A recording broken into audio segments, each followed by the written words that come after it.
Pasamos a la conferencia magistral del doctor Abruña, para lo cual le voy a ceder la palabra al doctor Ignacio González. Adelante, doctor Ignacio, por favor. No lo escuchamos, doctor. Muy bien, ya. Micrófono, Nacho. Ya está el micrófono, ya. ¿Ya está el micrófono? Sí, ¿Ya me escuchan? Ya lo Ok. escuchamos y lo vemos. Adelante. Bueno, buenos días. Para mí es un gran placer estar en este momento presentando al profesor Héctor Abruña, a quien estimo y admiro muchísimo, definitivamente. Me voy a permitir leer rápidamente su currículum. Es un extracto de todas las contribuciones que ha hecho. El doctor Héctor Abruña trabaja en la Universidad de Cornell en los Estados Unidos.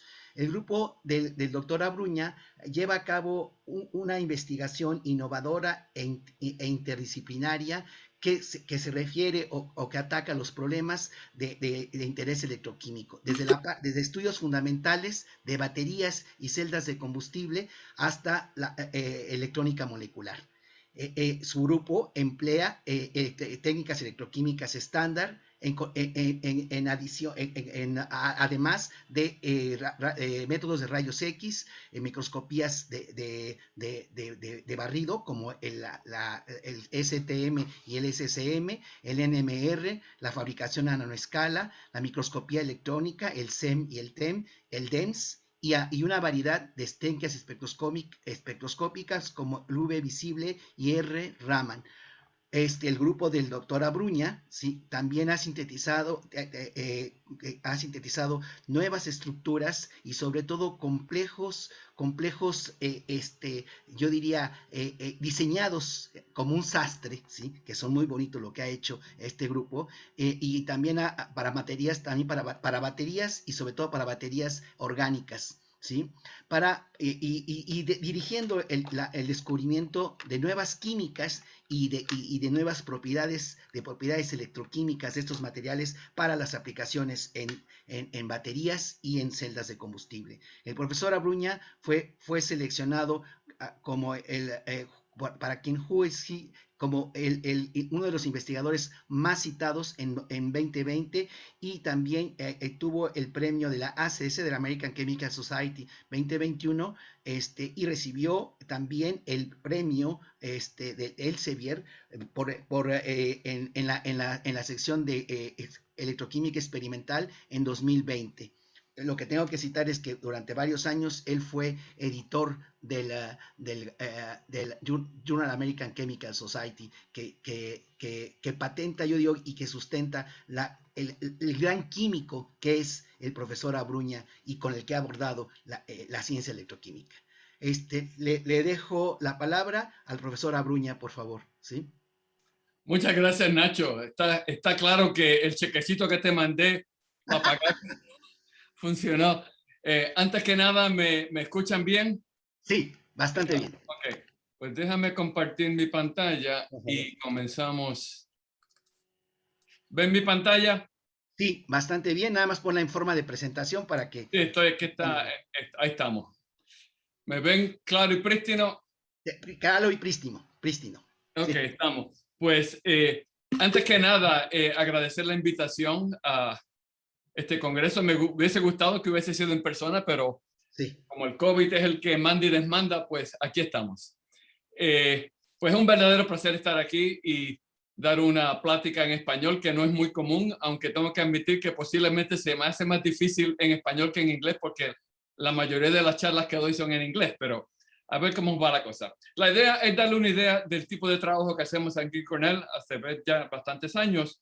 sí. El título Energy Conversion and Storage, Novel Materials and Operando Methods, que se traduciría como conversión y almacenamiento de energía, nuevos materiales y métodos operando. Y ya describiremos qué exactamente queremos decir con operando. El trabajo es auspiciado mayoritariamente por dos centros del Departamento de Energía, CABES, Center for Alkaline Based Energy Solutions, y el previo a ese Energy Materials Center at Cornell. Ahora bien, ¿cuál es el propósito principal de la charla de hoy?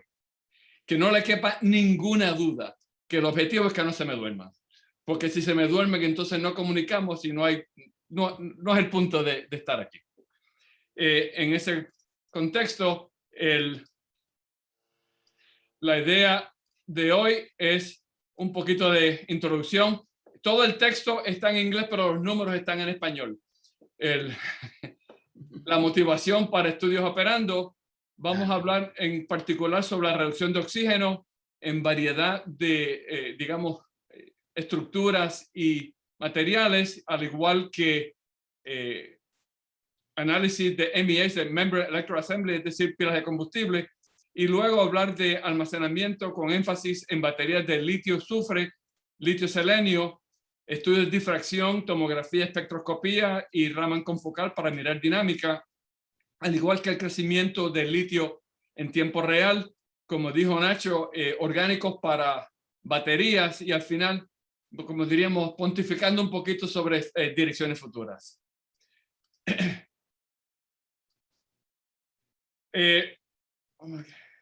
Ok, estamos. ¿Por qué pilas de combustible? Creo que a este grupo no hay que explicarle por qué. Okay, todos ustedes saben por qué estamos interesados en pilas de combustible. Básicamente porque permiten la conversión de un combustible a energía con una alta eficiencia, ya que no estamos limitados por la eficiencia de un motor termal, es decir, la eficiencia limitada por el ciclo de Carnot.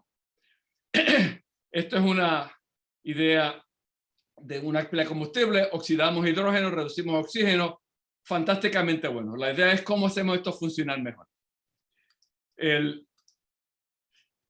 Una cosa que vamos a enfatizar es la diferencia entre operar en ambiente acídico, que necesita el uso de metales preciosos porque si no se corroen en el ambiente altamente ácido. En este caso típicamente platino o metales preciosos. Nuevamente hidrógeno se oxida, el oxígeno se reduce. Tenemos que en este tipo de entorno el ion que es transferible son los protones y tenemos una membrana tipo protoica como lo es el nafión. Dicho sea de paso, el nombre viene de Na porque se hace en la forma de sodio, F de fluorine y ION de ionómero. Así de nafión viene de ahí deriva el nombre de nafión. Hay que mencionar también el balance de agua que es en el cátodo que generamos agua. En ambiente alcalino, que nos permite usar metales no preciosos, y vamos a enfatizar eso tremendamente, son las mismas reacciones, pero tenemos ciertas diferencias, en particular que la reducción de oxígeno tiene agua como uno de los reactantes. Esto quiere decir, en este caso tenemos el hidróxido, que es el ion móvil, y entonces tenemos que tener en alta consideración cuál es el efecto de agua interfacial cuando intentamos reducir oxígeno en un ambiente alcalino. Si miramos en términos de almacenamiento, las fuentes típicas, el sol, el viento y olas, igual como mencionamos anteriormente, también sabemos por qué estamos aquí. ¿Okay? La idea es que si queremos hacer que las energías renovables se puedan utilizar, tenemos que almacenar la energía porque el sol no alumbra 24/7 y el viento tampoco sopla. Y entonces pues tenemos que almacenarlo. Entonces el almacenamiento eléctrico es el más, digamos, útil porque es energía de alta calidad, es decir, tiene bajo contenido entrópico y que se puede mover a través de la red eléctrica. Entonces pues es una energía de muy alta calidad y por eso la idea de almacenamiento eléctrico. En términos de almacenamiento, dos tipos de almacenamiento puede ser en baterías, donde almacenamos energía en términos de energía de reacciones redox, es decir, cosas se oxidan y se reducen. Tienen alta densidad energética, pero tienen baja potencia, es decir, la dinámica de transferencia de carga es la que limita. Por otro lado, tenemos capacitadores o condensadores donde la energía se almacena por separación de cargas, que se puede hacer muy rápido, pero que tiene baja densidad electrónica, baja densidad energética. Entonces, la idea es cómo combinamos estos dos para tener un dispositivo que tenga alta densidad energética y alta potencia. Ahora bien, cuando hablamos de ex situ operando, ¿cómo defino yo esto? Yo utilizo una analogía de ir a pescar. O si usted pesca, puede tener los pescados así en una línea para que se sequen al aire. Eso claramente ex situ, porque los pescados no están en el agua. Puede hacerlo in situ, es decir, ponemos el pececito en una pecera, pero si realmente queremos ver cómo es que Nemo vive, tenemos que estar al océano. Tenemos que hacer las medidas en el entorno en que funciona. Y si queremos todavía más,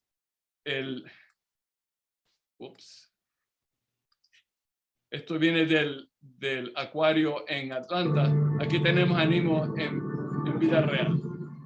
¿Y qué es lo que queremos decir con esto?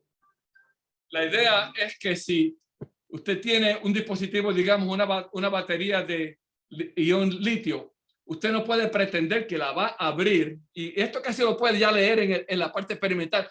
Abrimos la célula y la transferimos rápidamente al espectrómetro. A menos que usted lo transfiera en un microsegundo, esa batería no es la misma. Entonces, lo que está analizando no tiene nada que ver con lo que estaba funcionando. Entonces, hay que hacer diseño experimental que le permita a usted interrogar al sistema bajo condiciones de operación, y por eso la idea de operando.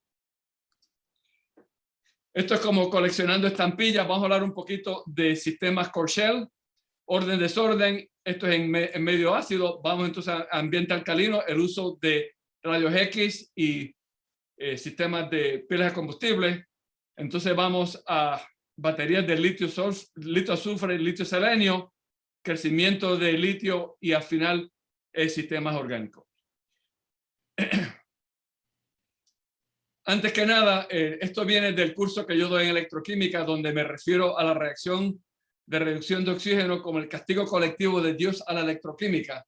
Y se debe que, aunque una reacción que se ve súper simple, o sea, oxígeno, 4 electrones y 4 protones a 2 moléculas de agua, un estudiante de primer año de química puede balancear esa ecuación. Lo que no le dice es la dificultad que tiene ese sistema. ¿Y por qué es difícil? Porque queremos transferir 4 electrones y 4 protones en el tiempo de vida de un estado de transición, típicamente, siendo generoso, 20 picosegundos. Y transferir 4 protones y 4 electrones donde los queremos en 20 picosegundos es monumentalmente difícil. Y pagamos un impuesto colectivo que le llamamos sobretensión, típicamente entre 350 y 400 milivoltios. Recordemos que el voltaje que tiene esa célula es 1.23 o 1230 milivoltios. Es decir, podemos perder 25% de partida en reducir oxígeno. Y por eso el interés en mitigar eso. Si miramos, por ejemplo, curvas de polarización, esto sería para electrodos rotatorios en control hidrodinámico. Aquí tenemos variedad de materiales, paladio sobre carbono, paladio y cobalto que ha sido calentado. Claramente, ¿qué es lo que queremos? O sea, el oxígeno se reduce a 1.23 voltios, es decir, acá. No hay catalizador que yo conozca que haga eso. Ninguno. Por más que la gente quiera decirlo. Precisamos de una sobretensión, típicamente potenciales de umbral 0.90 y algo voltios. Queremos que esto sea básicamente vertical, que no lo es, y que llegue al transporte al límite de transporte lo más rápido posible. De estas curvas, el paladio sobre carbono, la línea negra, es la peor. El mejor sería entonces esta línea azul marino, que sería este paladio, paladio cobalto. Ahora bien, nosotros hacemos uso extenso de microscopía de transmisión electrónica y hay 2 modalidades de generar imágenes que vale la pena mencionar. La primera es lo que le llama ADF, que es Annular Dark Field, que son electrones que han sido dispersos elásticamente. ¿Okay? Y ahí la imagen deriva de la dispersión de los electrones con los átomos, mientras más pesados, más brillantes. Y típicamente es el número atómico elevado a la potencia 1.7. En ese contexto, por ejemplo, estamos acostumbrados a ver imágenes de este tipo. Esto es un catalizador de platino-cobre. Y ahí en la imagen ustedes ven puntos que son más brillantes que otros. Los más brillantes son platino, los menos brillantes son cobre. Si tomamos los electrones que han sido inelásticamente dispersados y los pasamos por un espectrómetro de electrones, entonces podemos hacer un análisis elemental Y aquí vemos, por ejemplo, una imagen de cobre, una imagen de platino. Si las sobreponemos, vemos que el catalizador realmente tiene una capa pequeñita. Aquí vemos el grosor, que es un core shell, donde la parte exterior es una capa muy fina de platino, aproximadamente 3 átomos en grosor. Si no sabemos eso, no sabemos cuál es el catalizador. Y por eso la importancia de hacer este tipo de medidas. Aunque este artículo ya tiene un tiempito atrás, es muy ilustrativo porque nos menciona eso. Y es, el material es platino 3 cobalto, que es un material que puede estar desordenado como una aleación o puede ser un intermetálico ordenado. Si miramos aquí, por ejemplo, las curvas de polarización, esto es platino sobre cobre, carbón, en la línea negra. Platino 3 cobalto 400 quiere decir que esto es la fase que es de una aleación, es decir, una ocupación aleatoria de todos los sitios en el retículo. Si le damos un recalentamiento, un recocido, o que le llamarían en mal inglés annealing, a 700 grados, se ordena. Y lo que vemos es que la curva de polarización mejora tremendamente. Si lo comparamos con platino, son 70 milivoltios. Recordemos que 59 milivoltios es un factor de 10 en actividad. O sea, meramente haciendo eso, aumentamos la actividad por un factor de casi 20. Si miramos todas las medidas establecidas por el Departamento de Energía en términos de actividad por masa, a 0.85 a 0.9 milivoltios, vemos que este material, el que es un intermetálico ordenado, tiene las mejores prestaciones. Se comporta mucho mejor en términos de estabilidad. Si miramos aquí la estabilidad después de 5.000 ciclos de voltametría cíclica, vemos que la línea negra aquí básicamente no se mueve. Perdemos unos pocos milivoltios en 5.000 y hasta 30.000 ciclos. Es decir, una fase más activa y mucho más estable. Ahora bien, volvamos aquí. Entonces, la idea es por qué un intermetálico ordenado sería más activo que una fase que es una aleación. Y aquí yo uso como analogía una competición aquí de barquilla. Aquí imaginemos que estamos en el río. Son dos equipos. Aquí las mujeres les enviaron el mensaje por email y lo leyeron y lo entendieron. Todas están remando en la misma dirección. Aquí tenemos los chicos que se creen que son más listos que el resto de la gente. No lo leyeron. Dos están remando a la izquierda, dos a la derecha, todo el mundo remando y nadie se está moviendo. ¿Qué hace el recocido? Si miramos aquí, cambiamos y ahora todos remando en la misma dirección. Es decir, que aunque son efectos pequeños, si van en la misma dirección, aumentan la capacidad de estos materiales. En base a esto, también podemos ver el efecto que tiene ese sistema core shell, y es que el retículo de la capa de platino exterior, esas 3 monocapas, tienen lo que llaman no sé cómo se dice strain en español, una tensión en el retículo. Y eso hace que la energía de absorción de oxígeno sea un poquito menor y va subiendo en la curva volcán. Y esto lo podemos medir a través de microscopía electrónica, donde medimos un retículo con una precisión de un picómetro. Y si, por ejemplo, medimos una de estas nanopartículas, vemos un mapa aquí. Esto es diferencias del 2 al 4% de la constante de red. Es decir, estamos hablando de diferencias en esa constante de red de un picómetro. Y lo vemos claramente que la superficie está en tensión. Y eso hace que aumente la actividad catalítica. Y lo que hacemos entonces es, podemos controlar el grado de tensión, lo medimos y comparamos con actividad, hacemos cómputos teóricos que nos dice cuál es el nivel óptimo para esto. Continuando en esta línea, hicimos medidas de esta transición in situ, esto hace como un año atrás. Este es el diagrama de fase del cobalto platino, y esta es la transición. Aproximadamente a 750 grados centígrados hicimos difracción de rayos X y transmisión electrónica de barrido. Y esto se debe, si miramos aquí en el negro, es la fase que es la aleación. Cuando generamos la fase que es ordenada, vemos estos piquitos que le llaman satélites. Esos reflejan que la fase está ordenada. Y si comparamos las áreas relativas, podemos establecer cuán ordenada está esa fase. Esto lo hicimos, por ejemplo, aquí Ups.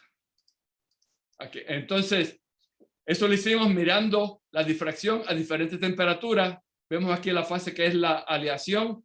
A medida que nos acercamos a 750, vemos que los picos de ordenamiento aumentan. A 825 se funde esa fase y los perdemos.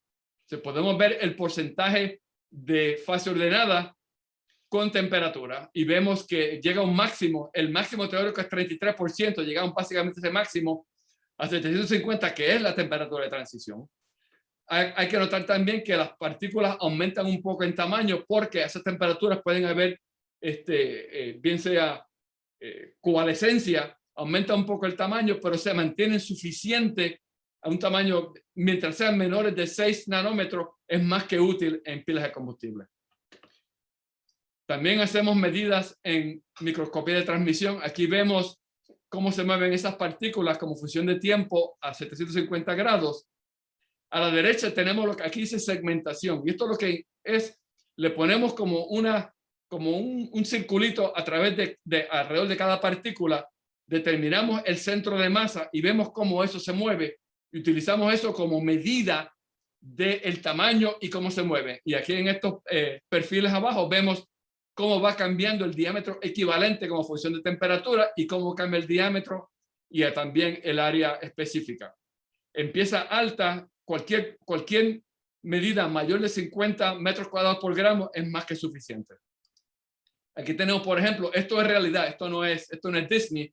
Vemos que una partícula que tiene 5 granos, vemos que está muy ordenada. Si esta fase aquí expandida, si hacemos un rastreo por línea, vemos alto, bajo, platino, cobalto. Claramente, esta fase es ordenada a nivel atómico. Y finalmente, si vemos todas las medidas, vemos que todo lo bueno, la actividad por masa, la actividad por superficie, cómo se retiene, cómo se retiene con tiempo, el potencial de semionda, todos se optimizan a 750. Esto es un sistema que es, como dicen en mal inglés, scalable, es decir, que lo puede hacer en gran escala. Y cabe mencionar que nuestros amigos nuestros amigos en General Motors, este va a ser el catalizador en el carro de pilas de combustible que sale el próximo año. Lo que nos dice que no tan solo entendemos fundamentalmente lo que está ocurriendo, pero que tiene una aplicabilidad práctica en términos de pilas de combustible. Ahora bien, uno de las aquí está lentísimo esto.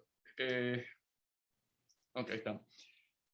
Cambiando ahora a ambiente alcalino, esto fue un artículo que salió hace un poco tiempo, donde comparamos la actividad, esto es en electrodo rotatorio de platino. MSS es Manganese Cobalt Spinel. Es una espinela que tiene manganeso y cobalto. Y vemos que digamos, en una medida de RDE, el platino es mucho mejor, 10 veces la actividad aproximadamente. Pero si lo ponemos en una pila de combustible, vemos que el manganese cobalt spinel mucho mejor que el platino. Aquí y a 50% de humedad relativa superiorísimo al platino. Y la pregunta es ¿por qué? Aquí viene entonces lo que hablamos del mecanismo en ambiente alcalino. Recuerda que esto es en ambiente alcalino y es que el agua juega un papel importantísimo. Y es que una superficie de óxido es mucho más capaz de retener agua que una superficie metálica. Entonces tenemos aquí un efecto de combinación donde el manganeso es el que reacciona con el oxígeno, el cobalto es el que retiene el agua. Y esto en combinación, y ya les mostraremos que esto es por lo menos una imagen más o menos fidedigna de lo que está ocurriendo, es como este sistema cataliza la oxidación, la reducción de oxígeno. Si miramos los componentes, por ejemplo, solamente el manganeso y el cobalto, vemos que es muy inferior a la fase combinada, ¿okay? Lo cual nos dice que muy probablemente hay un efecto de sinergística entre el manganeso y el cobalto. Un cambio aquí enorme, y en el caso del manganeso ni siquiera llega a la corriente de límite de transporte. Nótese que en 1 molar hidróxido de potasio la corriente límite es 3.7. a diferencia de en 0.1 molar, digamos, ácido perclórico, que es 5.7. ¿Okay? Si miramos estos materiales, los podemos hacer donde estamos, el manganeso y el cobalto están uniformemente dispersados, o tenemos una capa de cobalto externa o una capa de manganeso externa. Y aquí viene el valor de las medidas de TEM y de Elemental Mapping. Entonces hicimos un estudio mucho más profundo en esta fase. En particular, estamos haciendo medidas de rayos X donde podemos hacer medidas de exas de los dos centros metálicos como función del potencial. Esto lo hacemos tenemos la suerte de que tenemos un ciclotrón aquí en el campus. Esta es la célula en un diseño bonito así de CAD. La realidad es que es un poquito más, digamos, un poquito más sucita, por decirlo así. Está hecha en teflón, por aquí pasan los rayos X. La capa de catalizador es fina para minimizar efectos de pérdida de potencial o de caída óhmica. Tenemos el electrodo de referencia, está justo abajo para minimizar efectos de referencia. El counter es un pedazo enorme de carbón. No puede haber ningún metal precioso en este sistema o si no contamina. ¿Okay? Ahora, la cuestión aquí es ¿cómo sabemos si esa célula funciona? Aquí vemos la voltametría de ese electrodo en una célula electroquímica convencional y esta es la electroquímica en esa célula. Y por lo menos desde mi punto de vista se ven idénticos, que es realmente la idea, porque si no se ven idénticos no es la misma electroquímica. O sea, nos quiere decir que podemos hacer esa medida in situ en el ciclotrón. Aquí vemos medidas donde tenemos la línea negra es el espectro a 0.4 voltios y la línea roja entrecortada es una combinación, lo que llaman linear combination fitting, utilizando estos materiales de referencia para ver cuál es el estado de oxidación efectivo del manganeso. Y vemos que a medida que el potencial cambia desde 1.2 a 0.4, el valor, el estado de valencia del manganeso cambia de 3.15 a 2.8, lo cual es razonable porque a medida que vamos a potenciales más reductores, se reduce el centro. Hicimos lo mismo con el cobalto. Entonces la idea era poder determinar el estado de oxidación en tiempo real, lo cual creaba un problema porque hacer un espectro de esto toma como media hora. Y si lo queremos hacer a diferentes potenciales, hubiese tomado un mes en el ciclotrón y no nos van a dar un mes. ¿Qué hicimos entonces? Si miramos aquí en este retículo a diferentes potenciales, si tomamos la derivada, vemos a qué energía hay el cambio mayor con potencial. Y utilizamos el cambio de intensidad a esa energía como representativo del estado de oxidación formal. Hicimos eso para el manganeso y el cobalto. 653 para el manganeso, 7722.5 para el cobalto. ¿Qué hacemos entonces? Utilizamos, aquí vemos el perfil voltamétrico y aquí vemos la intensidad de cobalto y manganeso con el potencial aplicado. Y vemos que tanto el manganeso como el cobalto cambian en estado de oxidación a la misma vez con el potencial. Lo que nos indica que hay una interacción sinergística entre los dos, que fue lo que dijimos inicialmente en términos del mecanismo que proponemos. El cobalto activa el agua, el manganeso activa el oxígeno. Y recordemos que en ambiente alcalino ambos son reactantes. Y por eso esta actividad superior. Aquí entonces, si queremos, ya que estamos hablando de películas, podemos hacer una peliculita donde vemos cómo va cambiando la intensidad con el potencial. Este es en el caso de manganeso. Yo le dije a mis estudiantes dónde estaba la peliculita del cobalto y me dijeron con mucha humildad que les echó una semana hacer esta peliculita, así que la de cobalto se queda en el tintero. Además de eso, hemos investigado sistemas terciarios donde ponemos un poco de hierro. Y lo que encontramos era que el hierro le añade estabilidad al catalizador, es mucho más estable. Hicimos el mismo experimento y vimos que a diferencia del cobalto y el manganeso, el hierro a duras penas cambia en intensidad. Lo cual nos dice que muy probablemente la función de hierro no tiene que ver nada con catálisis y mucho que ver con la estabilidad de este material. Entonces, experimentos como estos lo que nos permite entonces decir qué está haciendo cada componente en este catalizador. Hemos hecho entonces medidas en pilas de combustible. Aquí tenemos un MEA, este es un diseño casero utilizamos una impresora de 3 dimensiones que son baratísimas, $300 una impresora. Entonces logramos construir este dispositivo por $5,000 en total, donde uno comercial cuesta $80,000. Así que nos ahorramos $75,000 para comprar un poquito de buena tequila y otros menesteres.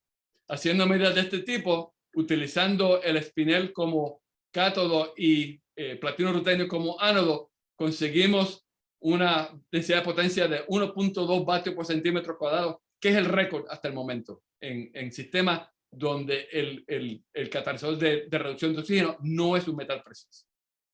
Más aún, recientemente diseñamos un catalizador basado en níquel, donde le ponemos una capa de grafeno, lo cual protege el níquel para que no se oxide y se desactive. Hicimos cómputos en colaboración con mi colega en Wisconsin, Manos Mavrikakis, y su estudiante Roberto Schimenti, donde podíamos determinar cuál es el grosor óptimo para mantener la energía de absorción de hidrógeno óptima. Hicimos eso y obtuvimos 200 milivatios por centímetro cuadrado, que nuevamente es un récord para un sistema que no tiene ningún metal precioso. Y eso garantizado. Entonces, es cuestión ahora de cómo optimizamos esto para llegar, digamos, a medio vatio o 1 vatio. Y esto entonces cambiaría realmente el panorama energético en términos de pilas de combustible. Cambiando ahora, me quedan 2 horas de tiempo, ¿verdad, Ignacio? Todavía. No me pongas nervioso, porque siempre como moderador tengo que buscar a alguien que me modere porque me emocione. 2 horas. Cambiando ahora baterías a el litio azufre. ¿Por qué el litio azufre? Y la razón es que tiene una densidad energética mucho mayor a las baterías de ion litio. Estamos hablando aquí de 2.600 vatios hora por kilogramo. Aquí estamos hablando 387, o sea, casi un factor de 10. Lo otro es que el azufre es básicamente gratis. Estos son pirámides de azufre en Canadá. Todo esto es azufre. Para darle una idea de escala, ¿ven este puntito blanco aquí? Eso es un SUV, una Bronco de Ford, algo de eso. O sea, el azufre es básicamente gratis. Si usted quiere una montaña de azufre en su patio, alguien le paga por dárselo. ¿Okay? ¿Cuáles son las complicaciones? Que la descarga de azufre es súper complicada. Típicamente empezamos con azufre elemental. 2 electrones genera polisulfuros, lo que llaman primero higher, que es sulfuro de cadena larga, después van a cadena más corta, finalmente terminando en sulfuro de litio. Aquí vemos los varios procesos. Recuerden que el azufre elemental es una anilla. Los primeros 2 electrones rompen la anilla y los procesos subsiguientes se van comiendo esa cadena. Aquí vemos el perfil voltamétrico. Aunque se ve simple, es súper complejo y ya hablaremos de eso en un poquito más de tiempo. Lo otro es, aquí vemos, por ejemplo, para darle una idea, esto es una imagen, no es en tiempo real, pero da una idea de cómo se van comportando. Los colores, digamos, marrón o oscuro son de las cadenas de largas de polisulfuros, las amarillas más cortas, al igual que el azufre elemental. Y finalmente, estoy esperando que termine la peliculita para dar una idea. Aquí termino. Y vemos, por ejemplo, que esto se mantiene súper marrón. Eso es material que se perdió y no vuelve. Y eso a la gente en batería le llaman como es capacity fade, que suena bonito, porque está diciendo que la batería se está yendo al mismísimo ¿right? El otro problema que tiene es lo que le llaman el shuttle de polisulfuro. Y es que como son solubles en el solvente, lo generan en el cátodo, pero se puede migrar hasta el ánodo, allí se descargan y se genera un ciclo donde estamos convirtiendo electricidad en calor. Y hay maneras mucho más fáciles de hacer eso. Entonces queremos mitigar esos efectos. Para ver esto hicimos medidas de microscopía de rayos X, haciendo imágenes de estos procesos. tenemos esto es lo típico de lo que llaman coins de estas baterías que parecen como una monedita. Le hacemos un hueco para que pasen los rayos X y le ponemos Kapton, que es una membrana que no permite el oxígeno. Ahora bien, aquí vemos el perfil típico de azufre. Esta es la imagen inicial. Lo amarillo aquí es azufre elemental. Si entendemos el proceso, recordemos que los primeros 2 electrones rompen esa cadena. Así que la expectativa es que cuando lleguemos a estos potenciales, todo lo amarillo desaparece. Y si vemos aquí, ¡pum! Es decir, convertimos el azufre polisulfuros. Entonces estamos convirtiendo todos esos polisulfuros de S8 hasta azufre, sulfuro de litio. En el proceso del reverso, ¿qué esperaríamos? Lo contrario. Ups. Déjame ir hasta acá, que no quiere. Es aquí. En el contrario, entonces, ¿qué esperaríamos? Estamos de sulfuro de litio, al final llegar a azufre. Es decir, con lo amarillo de parecer hacia el final. Y si vemos aquí,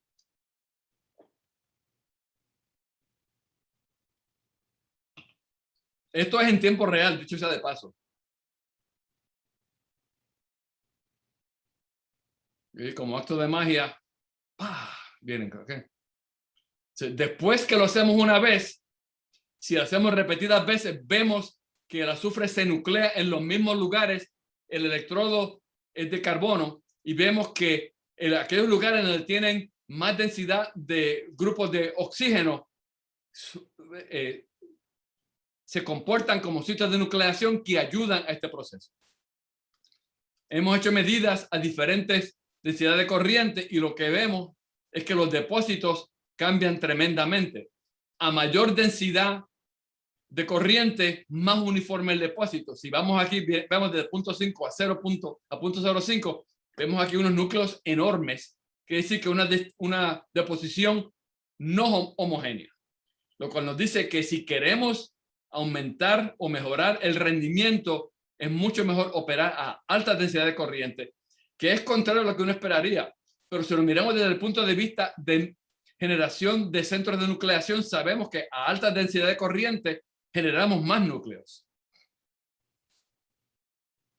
Es decir, a alta densidad de corriente, mucho más uniforme, a baja densidad de corriente, mucho menos uniforme. Siguiendo estos estudios, recientemente hemos hecho estudios de Raman confocal para mirar la dinámica de estos procesos. Este es un Raman confocal, esta es la voltametría que vimos anteriormente, y podemos hacer imágenes de los diversos polisulfuros. Lo que asumimos aquí es que si integramos el área en la pantalla, que el área es proporcional a la concentración, que es una cosa que yo creo que es razonable. Entonces miramos la cinética de descarga de azufre elemental y la recarga a azufre. Aquí, por ejemplo, vemos inicialmente la descarga a 2.3 voltios. Lo rojo es el azufre y lo amarillo son los polisulfuros. Y vemos cómo se convierte si hacemos un gráfico de primer orden. Vemos que es realmente primer orden, pero con alegría. ¿Okay? Todos esos puntos están básicamente sobre esa línea. Si queremos ser un poquito más pejigueros, aquí vemos diferentes imágenes y vemos cómo va desapareciendo el azufre.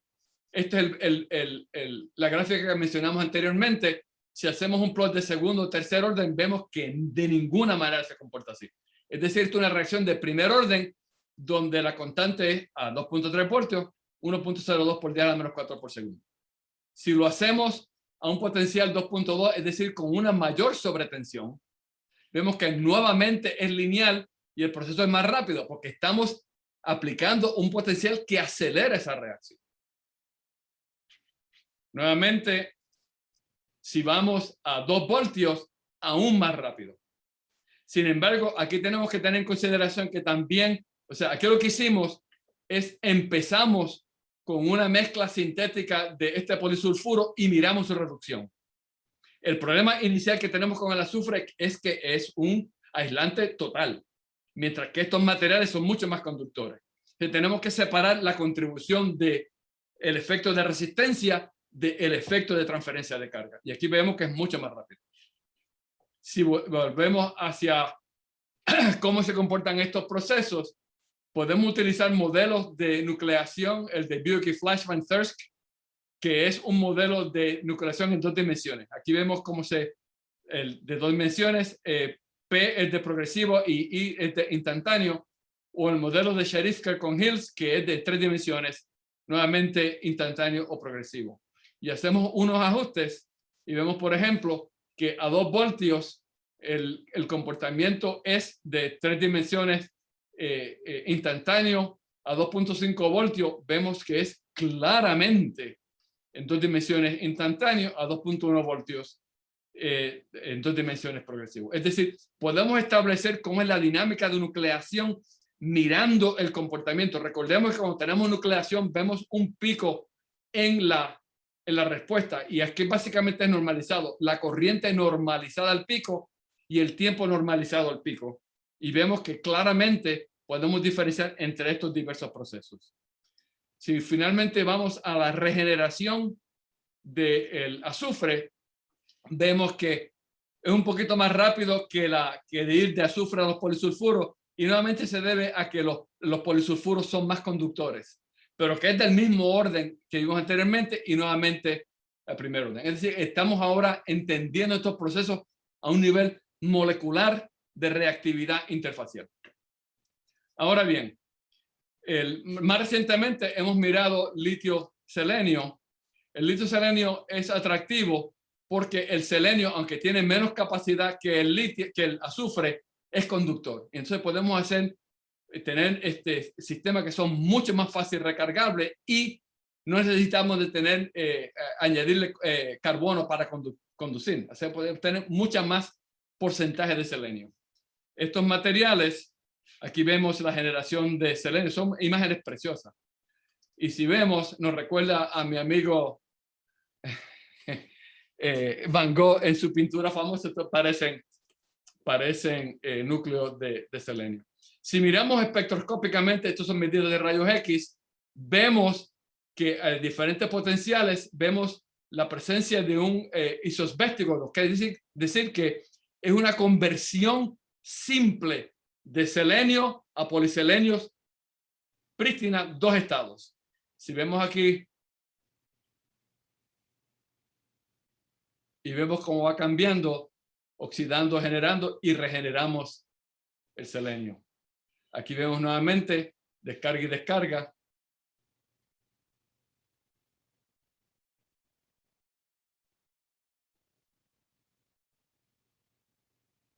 Y aquí volvemos a lo mismo. Ahora bien, si miramos cómo funciona esto como función de densidad de corriente, yo voy a acelerar esto. Empezamos a bajas densidades de corriente y aquí vemos núcleos enormes de selenio. Si aumentamos la densidad de corriente, a medida que lo aumentamos, estos claramente más pequeños, mucho más pequeños y muchísimo más pequeños. Es decir, nuevamente vemos que si utilizamos densidad de corriente altas, genera un depósito mucho más uniforme. Entonces también, por ejemplo, dependiendo de las condiciones, podemos generar estructuras que son dendríticas, en este caso mucho menos problemáticas que el litio, porque estas no digamos, cruzan el separador y no causan un cortocircuito. Y aquí tenemos, esta es una peliculita que es muy reciente, pero que se ve bonita, de cómo podemos ver estas estructuras en 3 dimensiones. Esto es real, de paso, esto no es. Y vemos ahí claramente estas estructuras dendríticas. Estos son imágenes de tomografía de rayos X.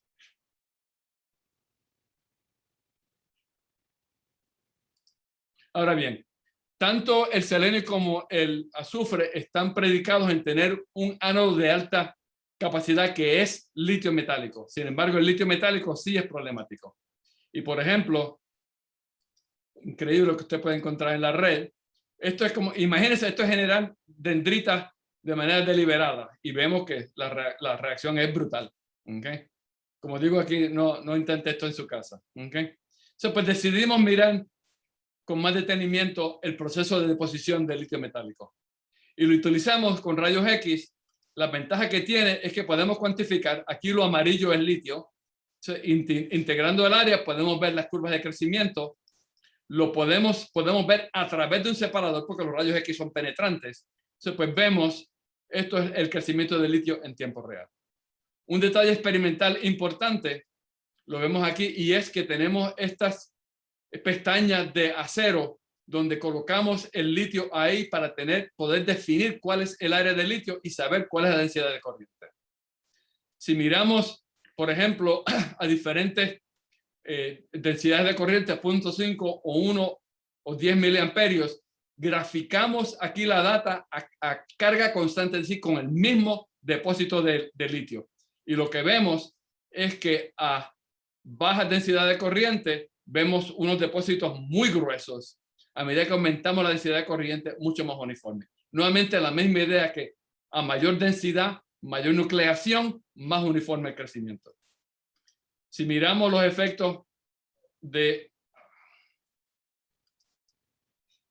concentración de electrolitos a 0.5 o 0.1, a 0.1 tenemos mayor resistencia, lo cual aumentaría la probabilidad de tener dendritas. Y vemos aquí, esto es una dendrita sin duda en tiempo real. Para mitigar estos efectos, entonces desarrollamos un electrolito donde podemos controlar eso. Y aquí vemos, está la interfase y vemos la deposición de litio que es absolutamente conformal. Más aún, para aquellos que están más en la ingeniería de estos depósitos, hicimos este experimento donde tenemos un electrodo con estas puntas agudísimas que enfocan el campo eléctrico, ¿no? Vemos aquí, lo cual aumentaría la probabilidad de tener dendritas. Hicimos una comparación con un electrolito clásico y el electrolito que nosotros desarrollamos. Y aquí vemos el clásico, vemos aquí como un volcán saliendo. En el nuestro vemos un depósito absolutamente conformal, sin dendritas.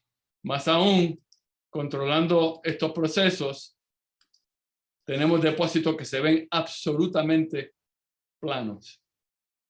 Ya, por lo menos técnicamente, hemos resuelto ambas partes del problema. Estamos en el proceso de combinar estos dos aspectos para tener realmente una batería de litio-azufre o litio-selenio. Finalmente, 3 minutos. ¿Cuánto tiempo me queda, Nacho? ¿5 minutos? Sí, Nacho. sí, pero tenía, sí. Ok, estamos.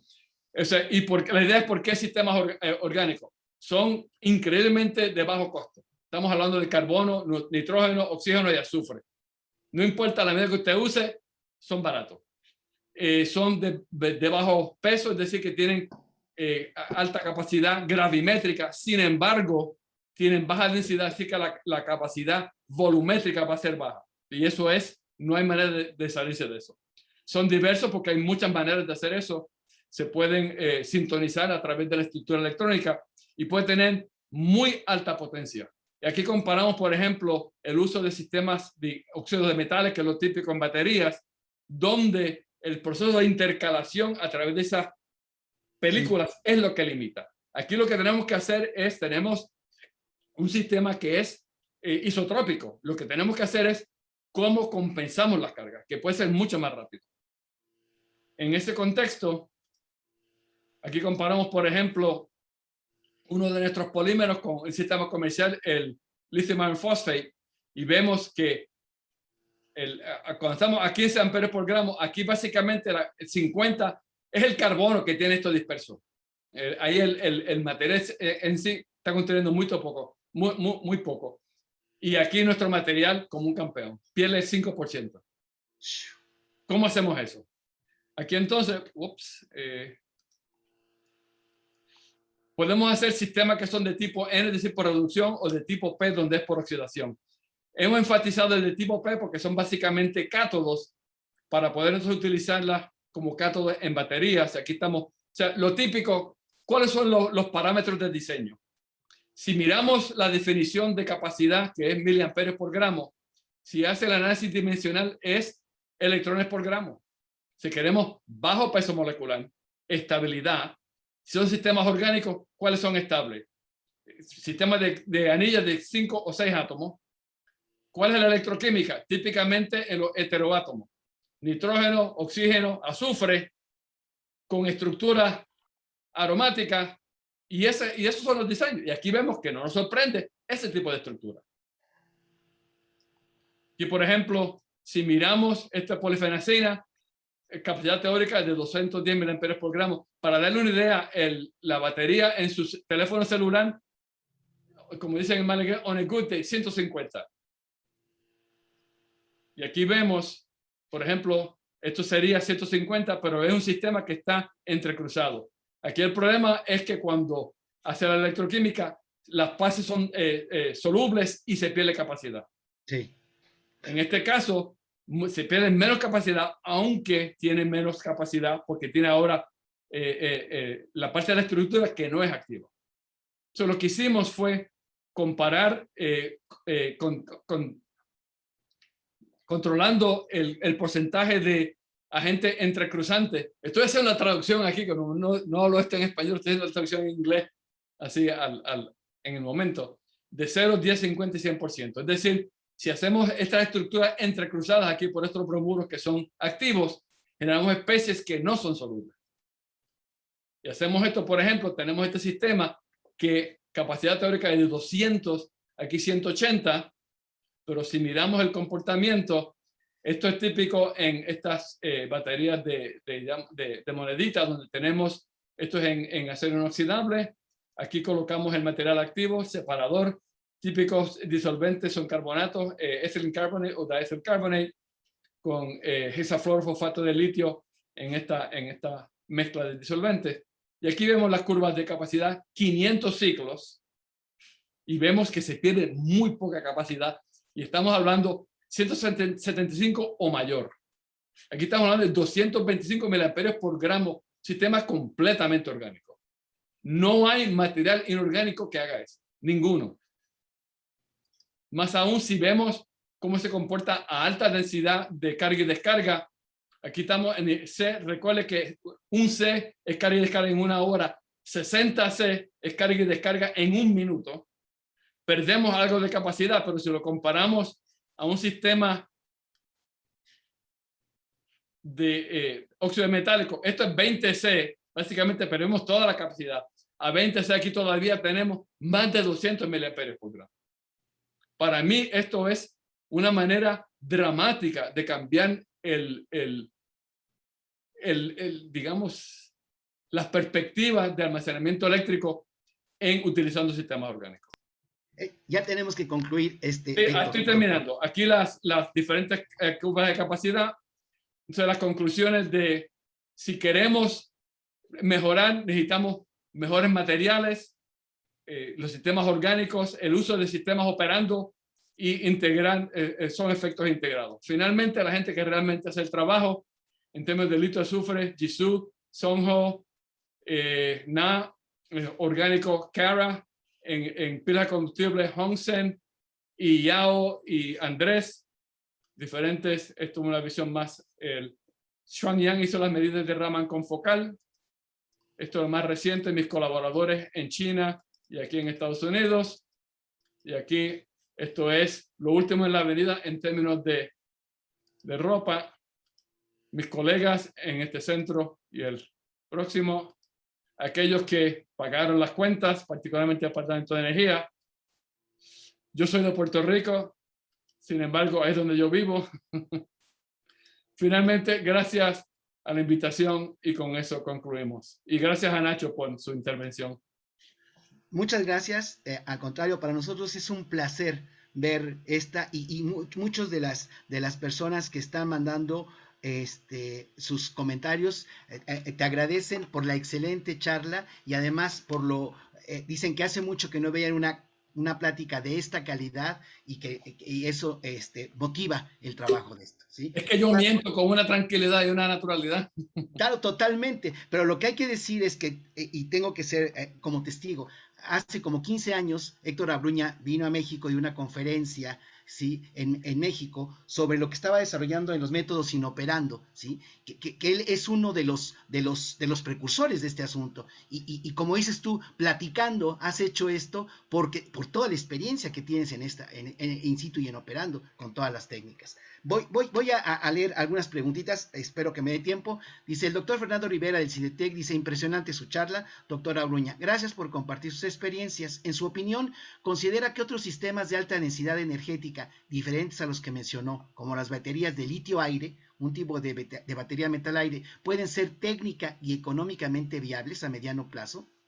Para mí el litio-aire es un error monumental, porque tiene todos los problemas de batería y todos los problemas de reducción de oxígeno. Claro. Y no solo eso, que no puede tener dióxido de carbono porque genera carbonato y se acabó la historia. Y claro, ya ve que ya nadie está investigando. Hace como 10 o 15 años, eso era lo último en la avenida. Todo el mundo litio-aire. Yo en aquel entonces dije que para mí era un error. Estaba en buena compañía porque mi amigo Stan Whittingham decía lo mismo. Stan Whittingham ahora tiene un premio Nobel en química, ¿sí? Así que estaba en buena compañía. Yo creo que es un error colosal. De acuerdo, gracias por aclarar ese asunto. Por ahí tenía una preguntita que se fue. La doctora Erika Bustos preguntaba que si en en el sistema litio-selenio habías estudiado los fractales que se producen ahí. Bueno, son sistemas dendríticos que podrían ser fractales, pero o sea, uno puede investigar eso, pero eso realmente no creo que añadiría si uno está interesado en la dinámica de crecimiento. Pero en términos del comportamiento de la batería, yo diría que menos. Claro. Pero definitivamente son dendríticos. Si son fractales, yo estimaría así a ojímetro que la dimensión fractal sería como 1.6, 1.7, solamente por cómo se ven las imágenes. Okay. Pero no hemos hecho eso, pero se podría hacer. De acuerdo. El doctor Javier Rodríguez Varela está levantando la mano. Él tiene la oportunidad de hablar. Adelante, por favor, Javier. Muchas gracias, Nacho. Doctor Abruña, muchas gracias por su presentación, muy interesante. Tengo dos preguntas. Hágala fácil. Estos nanocatalizadores que desarrolló con alto desempeño y que va a utilizar la General Motors, hay una tendencia reciente a tratar de reemplazar al Vulcan, que es el soporte más común, sí, con otras estructuras, grafeno, nanotubos, biocarbones. Si se puede saber, si no es propiedad intelectual, ¿esos nanocatalizadores utilizan Vulcan como soporte? No. Y hay una buena razón. Gracias por la pregunta. O sea, el problema con el Vulcan es que el catalizador está en la superficie y es mucho más fácil agregarse.